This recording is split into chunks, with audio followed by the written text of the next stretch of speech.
As a director, he's been described as everything from meticulous to megalomaniacal.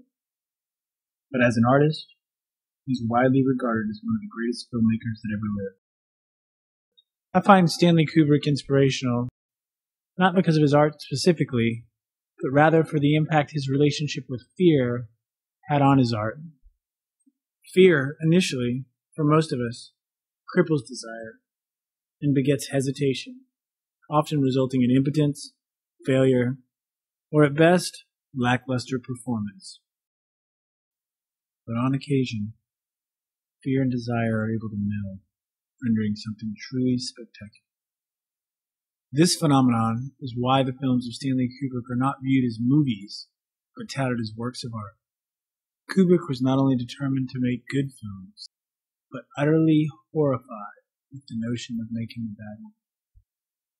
An integral part of his gift was in the way he harnessed that terror and used it to his advantage. Once quoted as saying, "I never know what I want, I only know what I don't want."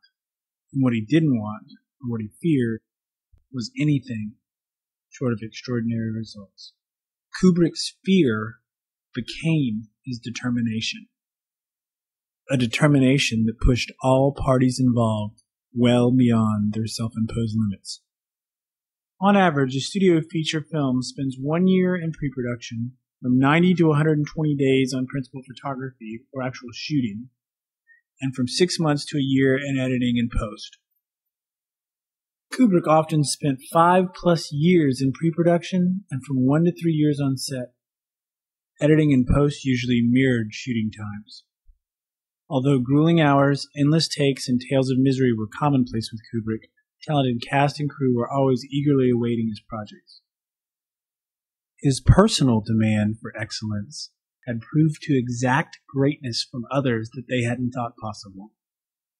Where one person's fears saw their absolute edge, Stanley's own fears saw the perfect place to start shoving.